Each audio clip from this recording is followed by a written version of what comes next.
Welcome back class to another video, है ना। इस वीडियो में जिस टॉपिक को हम डिस्कस करेंगे वो है proof of vector triple product. अच्छा, ये जो टॉपिक है vector triple product as such तो बहुत इंपॉर्टेंट टॉपिक है ना। और जब इसके प्रूफ की बात आती है तो मोस्ट ऑफ द टाइम ये बोल दिया जाता है कि इट इज़ नॉट रिक्वायर्ड या इसकी प्रूफ की इतनी ज़रूरत नहीं है, क्योंकि इसकी इतना इसका यूज़ नहीं आता है इसके प्रूफ का उतना। बट मेरे को ये लगता है कि इसके जो प्रूफ है, अगर आप इसका प्रूफ आप देखोगे तो इसमें 2-3 इंपॉर्टेंट पॉइंट्स हैं जो एक बच्चे को पता होना चाहिए कि ये वेक्टर क्या रिप्रेजेंट करता है ना? और ये एक्चुअली आता कैसे है? ये 2-3 चीज़ें जो आपको ये सब पता होना चाहिए, ठीक है? पहली बात तो हम इसको बोलते हैं वेक्टर ट्रिपल प्रोडक्ट, और जो मैंने यहाँ पे लिखा है ये इसकी आइडेंटिटी है, ये ऐसे ओपन होता है। और ये किन्हीं भी 3 वेक्टर्स के लिए ट्रू है, A, B, C. Non zero, non coplanar, coplanar, parallel, doesn't matter. It is true for any 3 vectors, ठीक है? अब इसका प्रूफ डिस्कस करने से पहले हम इसका थोड़ा बैकग्राउंड देख लेते हैं। बैकग्राउंड में ये है कि मैं बी क्रॉस सी को just for calculation purpose N vector लिखूंगा, पहला point. And B cross C N vector है, इसका मतलब जो एन जो होगा वो परपेंडिकुलर होगा बी के एंड सी के। एन बी के भी परपेंडिकुलर होगा और एन सी के भी परपेंडिकुलर होगा। अगर एन बी और सी दोनों के परपेंडिकुलर होगा, इसका मतलब अगर मैंने बी का डॉट प्रोडक्ट करा एन के साथ तो वो जीरो आएगा। एंड अगर मैंने सी का डॉट प्रोडक्ट करा एन के साथ तो ये भी क्या आएगा, जीरो आएगा। साथ में अगर मैंने बी क्रॉस सी का बी क्रॉस सी के साथ डॉट प्रोडक्ट किया तो डेफिनेटली क्या बन जाएगा, ये मॉड ऑफ एन का स्क्वायर, ठीक है ना। तो let's discuss this proof now. Proof, तो क्या प्रूफ आएगा, पहले बनाते केस वन। केस वन ये होता है कि मान लो बी और सी पैरेलल है। अगर बी और सी पैरेलल है then I can certainly say B किसके बराबर होगा, lambda times C vector, where lambda is some scalar. तो अगर मैं एलएचएस इवैल्यूएट करूं, एलएचएस में एक टर्म आ रहा है बी क्रॉस सी, ये बी क्रॉस सी बन जाएगा आपका नल वेक्टर, बिकॉज बी और सी पैरेलल है। तो इसका मतलब एलएचएस किसके बराबर आ जाएगा, LHS will be equal to null vector. अगर इसी में अगर आपने आरएचएस को इवैल्यूएट करा, आरएचएस कितना आएगा, ए डॉट बी की जगह रख दोगे lambda C times C minus A dot C times lambda C. तो आप देख पा रहे हो सब कट जाएगा and you will still get a null vector. तो इसका मतलब ये हो गया अगर बी और सी पैरेलल है देन तो वी आर ओके, तब तो ये आइडेंटिटी होल्ड करती है। What if B and C are non parallel, that is case number 2। If B is not parallel to C, अगर बी और सी पैरेलल नहीं है तो ये आपको पता होगा कि अगर मैंने कोई ऐसा प्लेन बनाया जिसमें ये वेक्टर बी है, ये वेक्टर सी है, तो जो बी क्रॉस सी का जो डायरेक्शन आएगा वो बी क्रॉस सी का डायरेक्शन आता है राइट हैंड रूल के हिसाब से, ये आएगा। एंड बी क्रॉस सी ऐसा बनने वाला है, बी क्रॉस सी बी की भी परपेंडिकुलर है एंड बी क्रॉस सी की भी परपेंडिकुलर है, ठीक है। अब अगर आपने कोई भी रैंडमली कोई वेक्टर वी लिया और उसका बी क्रॉस सी के साथ क्रॉस प्रोडक्ट करा, यानी ये पूरा वेक्टर जो होगा ये बी क्रॉस सी के परपेंडिकुलर होगा। अगर ये बी क्रॉस सी के परपेंडिकुलर होगा तो वो वेक्टर कुछ ऐसा दिखना चाहिए आपको, बी क्रॉस सी के परपेंडिकुलर, ये पूरा वेक्टर बी क्रॉस सी। इसका मतलब क्या हो गया, इसका मतलब ये हो गया जो ये वेक्टर बनेगा वी क्रॉस बी क्रॉस सी, ये बी और सी के प्लेन में आएगा, यानी बी और सी के प्लेन के पैरेलल होगा, है ना। इसका मतलब ये हो गया कि जो A cross B cross C है, ये क्या है, ये वो वेक्टर है जो perpendicular to vector A and lies in the plane of B and C, lies in the plane of B and C। तो अगर कोई वेक्टर बी और सी के प्लेन में लाई करता है, that means what I can say, जो A cross B cross C को हमने एन बोला है, it is some X times B, it should lie in the plane of B and C, it should lie in the plane of B and C, right. अब हम क्या करेंगे, अब हम इसका लेंगे डॉट प्रोडक्ट। डॉट प्रोडक्ट किसके साथ लोगे, डॉट प्रोडक्ट लोगे आप विद सी क्रॉस एन। ऐसा क्यों लिया अभी समझ में आ जाएगा।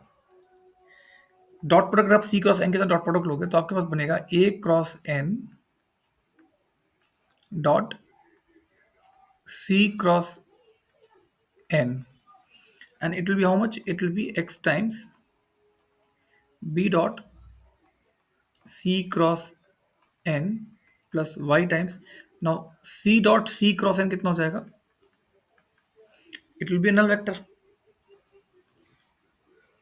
yes or no, it is going to be a null vector because c cross n c के परपेंडिकुलर होगा, फिर आप c के साथ डॉट प्रोडक्ट ले रहे हो तो ये उड़ जाना है।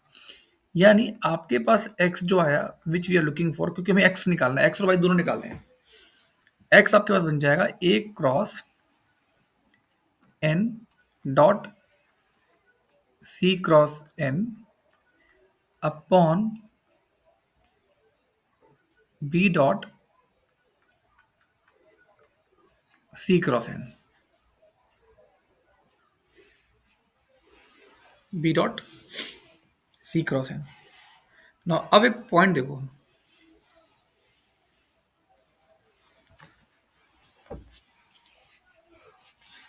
इसमें इंपॉर्टेंट पॉइंट ये है कि जैसे ना आपके पास मान लो तीन वेक्टर्स हैं, वो ऐसा लिखा पड़ा है v1 डॉट, ये इंपॉर्टेंट, ये सबसे इंपॉर्टेंट ट्रिक है। अब मान लो वो लिखा पड़ा है v2 क्रॉस v3, सबको पता है ये बॉक्स प्रोडक्ट होता है।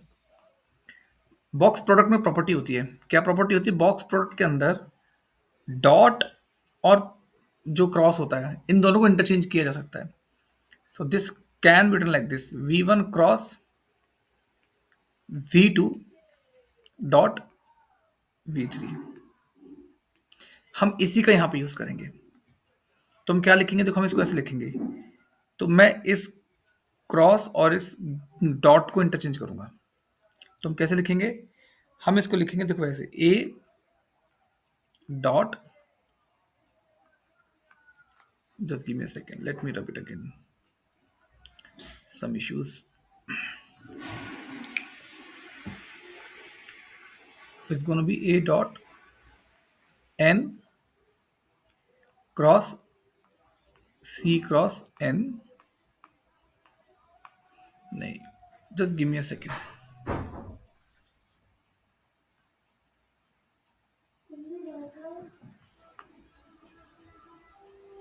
okay, let me rub it, wait,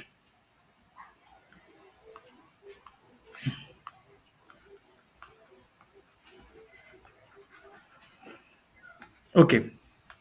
तो मैं जैसे मैंने बताया we can interchange the dot and cross, तो इसको मैं क्या लिखूंगा, इसको मैं लिखूंगा ए डॉट, देखो इसे लिखेंगे A dot N cross C cross N, और नीचे क्या आएगा, नीचे भी इंटरचेंज कर लेते हैं, let's interchange them, we are gonna get B cross C dot N, है ना। अब नीचे वाला तो वो बन जाएगा box of, not box, B cross C और एन तो एक ही वेक्टर है, हमने एन किसको माना था, हमने एन माना था बी क्रॉस सी को। अब इसमें एक पॉइंट और देखो, जो ऊपर वाला जो ये पूरा लिखा पड़ा है इसको कैसे मैनिपुलेट करना है, ये इंपॉर्टेंट है। हाउ टू मैनिपुलेट दिस, देखो क्या करो, अगेन थोड़ा लॉजिक यूज करते हैं, हमें पता है N dot, not N dot, N cross, let me rub it again,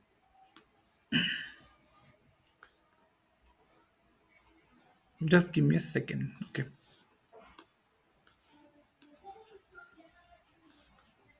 देखो जो N cross C cross N है, ये भी एक तरीके का वेक्टर ट्रिपल प्रोडक्ट ही है, और ये मैंने अभी भी बताया है कि ये जो अंदर वाले ब्रैकेट्स उसके प्ले में लाई करेगा। दैट मीन्स अगर मैं इसको लिखना चाहूँ तो I should be able to write like this, alpha C plus beta times N.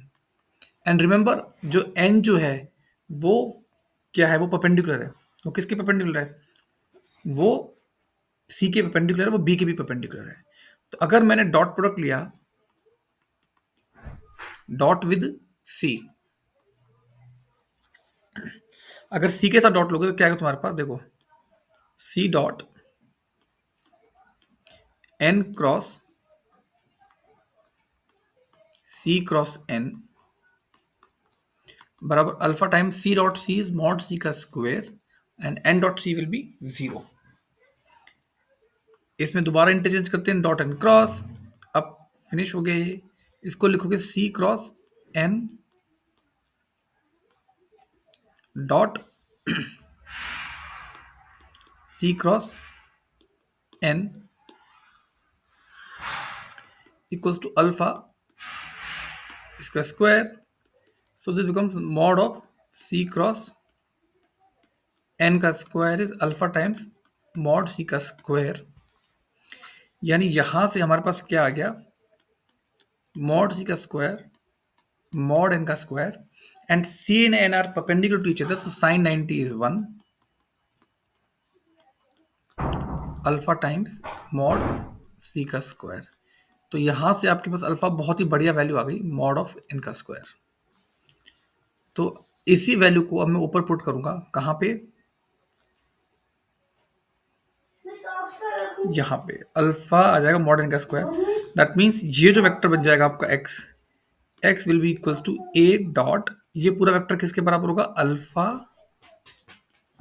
Times c upon, क्योंकि बीटा तो 0 हो जाएगा ना,